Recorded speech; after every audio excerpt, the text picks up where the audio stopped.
Caríssimos irmãos e irmãs, hoje a liturgia da igreja está caminhando para findar a primeira parte do tempo comum. Mais um domingo, essa primeira parte chegará à exaustão. E a partir da outra quarta-feira, a igreja santamente iniciará mais um tempo da quaresma. E esses últimos 3 domingos são domingos que a igreja busca orientar com mais intensidade, orientar com mais presteza os seus filhos, porque ela é mãe solícita. E uma mãe solícita que ama, educa, corrige, exorta a mudar de vida, quando contempla que o filho não está caminhando por um bom caminho. A igreja, como boa mãe, como santa mãe, a igreja exorta, corrige e muitas vezes nos diz palavras duras, de tal modo que um aqui, outro acolá, fica trombudo, de bico com a igreja. Mas porque não aceita ser corrigido, mas porque não aceita ser de modo nenhum exortado a passar pelo processo de metanoia, de mudança de vida, a passar pelo processo de conversão, como comumente nós falamos. O ser igreja nos obriga a imitarmos Cristo. E imitarmos Cristo nos impele a lutarmos pela santidade. Se vocês veem bem a leitura de hoje, é uma leitura da liturgia que nos faria tranquilamente meditarmos um final de semana todo, fazendo um bom e santo retiro espiritual, nas exortações que a igreja hoje nos propõe. Só que aqui é preciso que nós possamos escolher para elencarmos e enxugar um pouco o que a igreja nos quer hoje dizer. Vamos partir, pois, da segunda leitura, que começa assim. O primeiro Adão foi um ser vivo. O segundo Adão é um espírito vivificante. O primeiro, tirado da terra, é terrestre. O segundo vem do céu. O que é isso? É o autor sagrado São Paulo, ao escrever à comunidade dos Coríntios, chamando a atenção daquele povo para a dimensão espiritual da vida. Vejam que nós temos aqui 2 caracteres de vida. O primeiro é a vida biológica, que vem de bios. A segunda é a vida espiritual, que vem de zoé. Uma vida em plenitude, uma vida que perpassa a realidade deste mundo. Bios deu biologia, zoé não deu quase nada em língua portuguesa. O homem tem que alargar o pensamento e começar a se enxergar como um ser espiritual. Nós não somos só matéria, carne, que fede se não lavarmos, que apodrece quando o espírito sai dela. Nós somos como o segundo Adão, Jesus Cristo, espíritos. Em nós existe um caractere espiritual que dá ânima, que dá vida a esse corpo quente.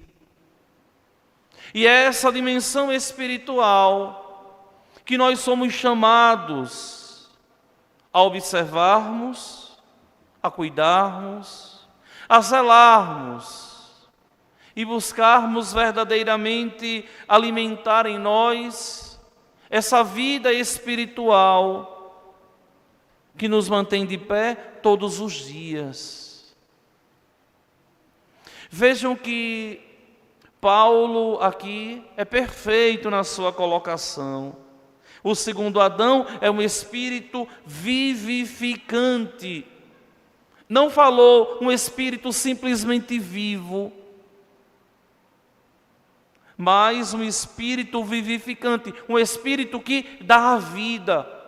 É por isso que, quando o Senhor estava para passar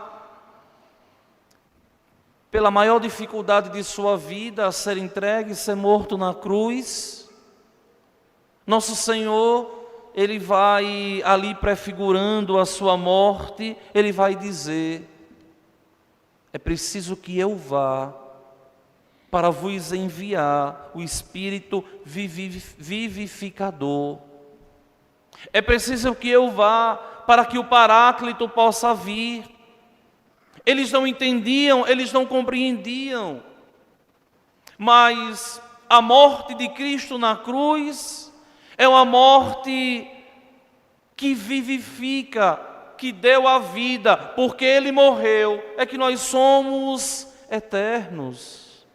A morte dele traz vida, devolve a vida. A morte dele nos faz viver. É por isso que é uma morte, me desculpem, é por isso que é a morte humana, inaudita. Não existiu outra, nem nunca vai existir. Uma morte que perpassou o tempo e é sempre viva, porque a entrega é total e continua Ele se imolando por nós para a nossa salvação. Só que aqui é interessante que nós católicos somos chamados a levarmos uma vida divina em meio à nossa humanidade na terra. Mas como tem cristãos que esquecem dessa realidade, como são tantos católicos, milhões e milhões, que não valorizam a sua eternidade, simplesmente porque a vida neste mundo, a vida terrestre, o que nós contemplamos, o que nós vemos com o olhar físico, parece ser para nós mais apetecível. Só que é preciso entender que, se a vida que nós vivemos aqui, ela não for vivida na perspectiva de eternidade, essa vida embriaga, inebria. E lembrem que o embriagado, muitas vezes ele perde a noção. E quantos, por não rezarem, por não pensarem eternamente, vivem no mundo como que embriagados da terra e sem clareza nenhuma, sobriedade nenhuma de eternidade. Minha gente, nós somos chamados a pensar no céu. Nós somos chamados a pensarmos eternamente em Deus e olharmos dentro de nós e termos compaixão de nós mesmos, porque muitas vezes o inimigo que nos destrói não está de extra, mas está dentro de mim. A de intra está dentro de mim. Eu mesmo, muitas vezes, tenho que me vencer, enquanto cristão, para poder pensar a minha vida eternamente, para poder viver imbuído em Deus eternamente. É por isso que eu comecei dizendo a vocês que a liturgia de hoje é de uma riqueza sem tamanho, porque vai condensar, vai nos jogar para todo o mistério da nossa fé e nos exortar a uma mudança de vida, não repentina, mas uma mudança de vida misericordiosa, onde nós mesmos devemos buscar ter misericórdia de nós mesmos, para podermos alcançar o céu. É preciso que nós olhemos a nossa vida, olhemos a Cristo, não só com o olhar de terráqueos, a gente poderia dizer assim, mas olharmos a vida com o olhar celestial. E Paulo diz assim, olha, como foi o homem terrestre, assim também são as pessoas terrestres. E como é o homem celeste, assim também vão ser as pessoas celestes. É preciso olharmos a vida eternamente. E continua. E como já refletirmos a imagem do homem terrestre, assim também se faz mister refletirmos a imagem do homem celeste. E vejam que o nosso exemplo, vejam que o nosso protótipo, o arquétipo do nosso ser, é simplesmente Ele, Jesus Cristo, nosso Senhor. O modelo dos modelos, o exemplo dos exemplos. Quem é? É o Senhor dos senhores. E esse modelo que nos abriu os céus, refletiu e reflete nesses 2000 anos, em meio a tantos santos, tantos homens e mulheres, que desejaram ser como Ele, que lutaram todos os dias para ser como Ele, e assim alcançaram a salvação. Nosso Senhor é Deus, mas nosso Senhor é o grande modelo a ser seguido. Posto essas explicações todas, nós agora podemos olhar o Evangelho. Vejam o que é que nosso Senhor diz aqui. Vejam que palavras duras, que bate de frente na nossa humanidade e muitas vezes nos faz sofrer. Amai os vossos inimigos. Como é difícil a gente amar alguém que a gente sabe que tem algo contra nós. Muitas vezes nem temos nada contra ele, mas por inveja, por ciúme, se faz inimigo. Fazei o bem aos que vos odeiam. Minha gente, isso aqui não é fácil. A gente fazer o bem a quem a gente sabe que na primeira oportunidade pode nos apunhalar, quer ver o nosso mal. E como tem pessoas assim? Bendizei os que vos amaldiçoam. Bendizer aqui, rezar, desejar o bem a quem nos quer o mal. E mais, rezai por aqueles que vos caluniam. Minha gente, rezar por quem nos calunia, de verdade trava o coração. Trava o coração quando nós somos chamados a rezar pela calúnia. Mas como a calúnia dói. Eu digo para vocês, nos meus primeiros anos de ministério, Eu não estava muito acostumado, não é, com essa vida tão exposta. E tantas coisas nos fazia sofrer. Hoje a gente vai de acordo com a nossa consciência, a maturidade vem. Mas mesmo assim, não é, quando a gente ainda sabe, nos caluniou, a gente quer distância. Embora não tenha raiva, embora não tenha ódio, mas a gente quer distância. Por quê?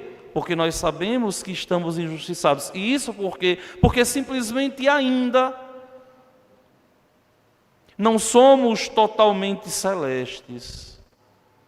Ainda corre em nós a nossa humanidade, que muitas vezes não aceita a injustiça, ou, na pior das hipóteses, a justiça injusta.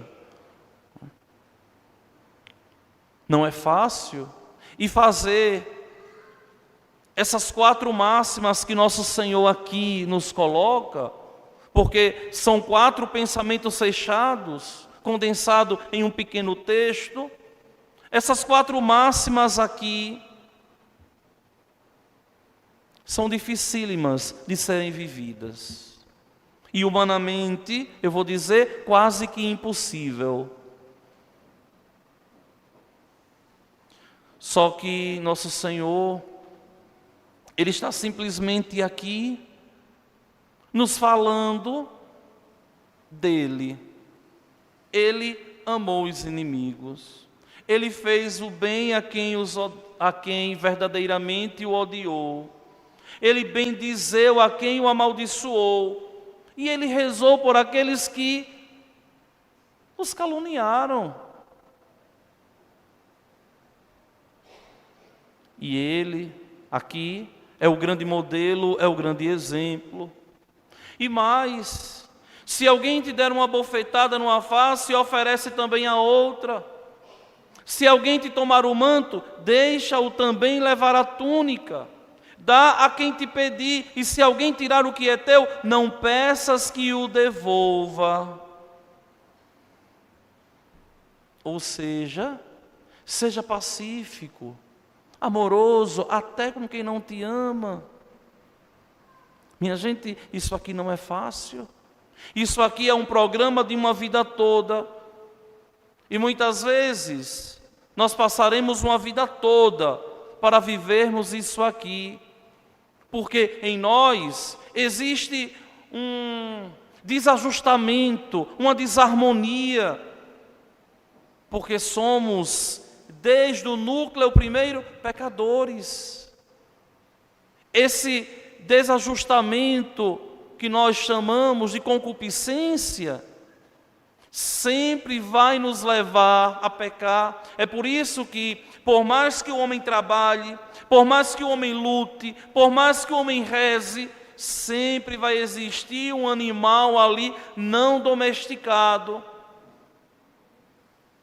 onde só Deus, na força do seu Espírito Santo, vivificador, é capaz de não permitir que nós morramos totalmente espiritualmente e sejamos cadáveres do céu, vivo aqui na terra.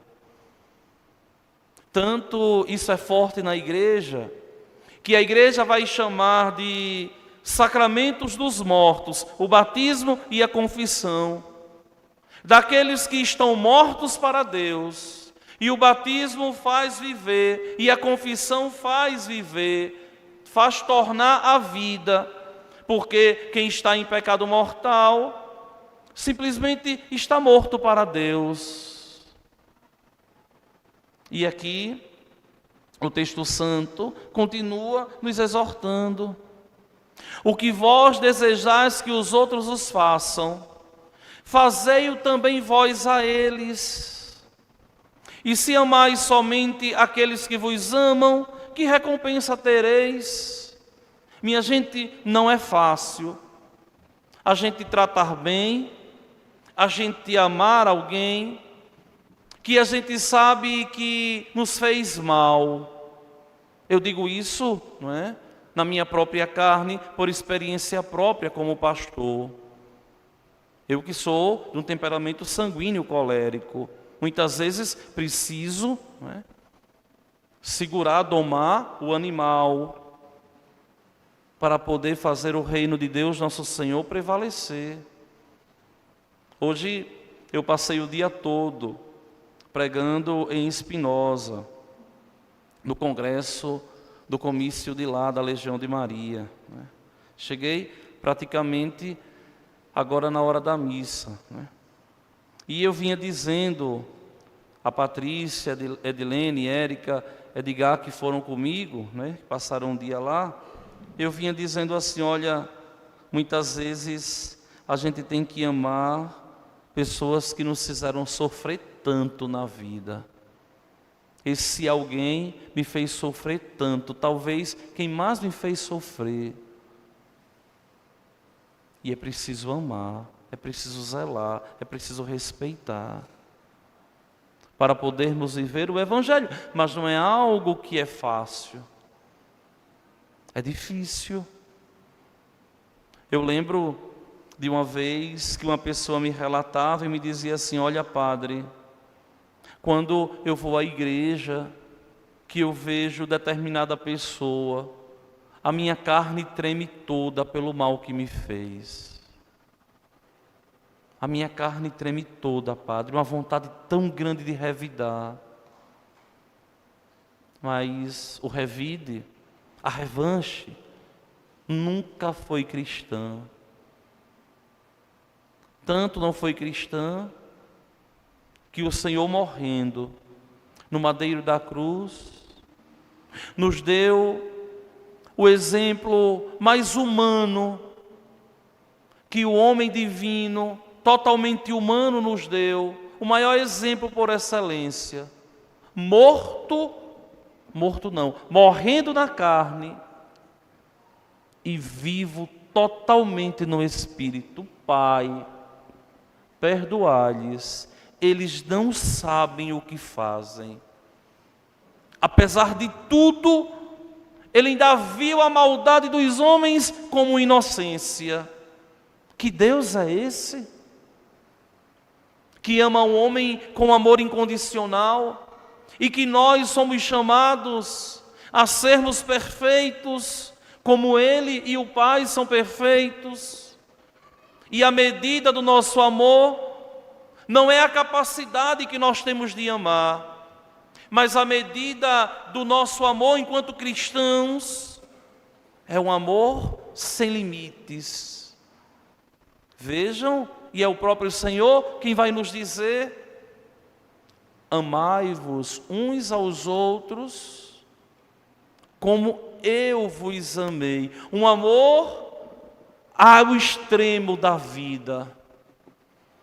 É por isso que o cristão, ele é chamado a viver uma vida toda se espelhando em nosso Senhor. E olhando a cruz de Cristo, aprender a se entregar no dia a dia da vida e dizer: Senhor, me dá a paciência, me dá o coração bom, me dá, Senhor, a hombridade, a virilidade tão própria do teu ser homem. Assim rezou tanto, mas tanto Santo Atanásio, um dos bispos mais perseguidos, humilhados, ultrajados da igreja, por simplesmente defender a doutrina de Cristo. Dá-me, Senhor, a tua paciência, dá-me, Senhor, a tua virilidade, dá-me, Senhor, a tua sobriedade, para que eu possa suportar tudo na minha carne, não porque o outro merece, mas porque eu quero, Senhor, ser como Ti, ser como vós. Eu desejo ardentemente ser assim. Esse deve ser de verdade o grande pensamento do cristão, de compreender que não é simplesmente vir à igreja e sentar no banco da igreja, porque nós vivemos hoje numa cultura de muita covardia. de uma coragem covarde, não é? É o segundo trocadilho da noite. De uma coragem covarde. Covardia de mudar de vida. E uma coragem de querer revidar, que é uma verdadeira covardia.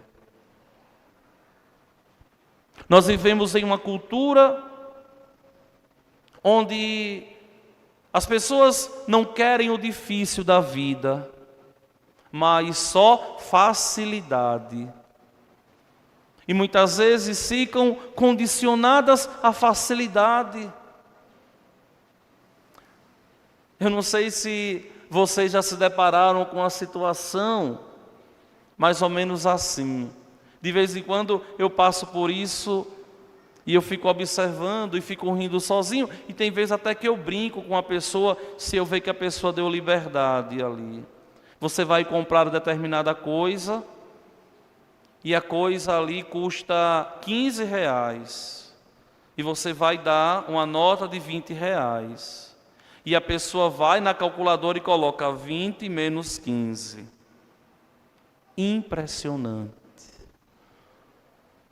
A incapacidade de pensar, a insegurança do pensamento, a covardia de querer buscar sempre as coisas mais fáceis, a comodidade, e sem entender que os dilemas e as dificuldades da vida nos ajudam a forjarmos todos os dias a nossa eternidade. Amar a quem nos odeia. Não amar simplesmente quem nos ama, mas amar quem nos odeia. Amar quem vos ama, até os pecadores fazem assim. E o cristão é chamado a ser completamente diferente dos pagãos. Embora hoje em dia a gente precisa perguntar muitas vezes: se é batizado? Porque se misturou de tal forma que o cristão que é batizado, que deve ter como exemplo Cristo, vive igual e muitas vezes até pior que o pagão, que não é de Cristo, que não é batizado, que não pertence a Cristo. Sede misericordiosos, como também o vosso Pai é misericordioso. Não julgueis e não sereis julgados. Não condeneis e não sereis condenados. Perdoai e sereis perdoados. Dai e vos será dado. Uma boa medida, calcada, sacudida, transbordante, será colocada no vosso colo, porque com a mesma medida com que medirdes os outros, vós também sereis medidos. Olha que coisa. Ou seja, nós seremos juízes de nós mesmos. Nós seremos juízes de nós mesmos. Minha gente, se é difícil vocês viverem tudo isso que nós escutamos aqui, no Evangelho, tão bem santamente colocado por nosso Senhor, pela boca de São Lucas, se é difícil para vocês, imaginem para nós, que buscamos corrigir em nome de Cristo. E muitas vezes as pessoas, ao invés de ficarem inimigas de Cristo, porque nós estamos fazendo o que Ele nos pede, vai ficar inimigos da gente, querendo que a gente seja corrupto também. Ao invés de entenderem que simplesmente a igreja não é nossa, simplesmente a doutrina não é nossa, simplesmente as almas não nos pertencem, mas pertencem a Cristo, e nós somos simplesmente um administrador desse tesouro precioso que pertence a Ele. E devemos ter muita clareza em nós, que não podemos acovardar para trairmos nosso Senhor, mas devemos ser fiéis. E muitas vezes sofrermos na nossa carne a consequência de um não dado por um sim absoluto dado a Ele. E quantas vezes nós iremos sofrer na nossa carne por simplesmente lutarmos para sermos perfeitamente discípulos dEle.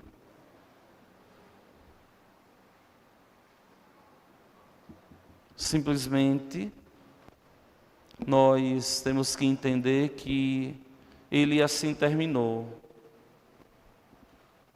E nós também iremos sofrer na nossa carne. Meus queridos irmãos e minhas irmãs, essa liturgia de hoje, tão forte, vai desembocar no domingo que vem, quando o mesmo autor sagrado Lucas, evangelista, colaborador de São Paulo, de primeira hora, vai dizer assim: porque tu, que vês o cisco no olho do teu irmão, não percebes a trave que tem no teu olho? Justamente uma continuação do não julgueis e não sereis julgados. Não condeneis e não sereis condenados. Passar a doutrina de Cristo com amor, muitas vezes nos impele a sermos duros, para fazermos o outro entender. Ser de Cristo é a grande preciosidade. Nós poderíamos dizer que é a pupila dos nossos olhos.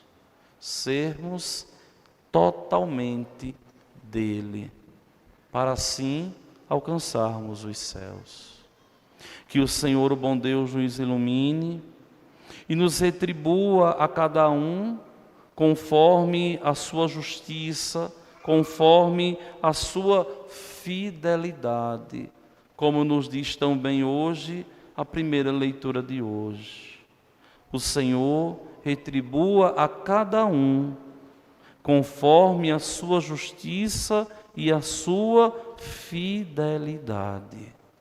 Que o Senhor abençoe, que o Senhor nos proteja e assim nos retribua. Amém. Creio em Deus Pai,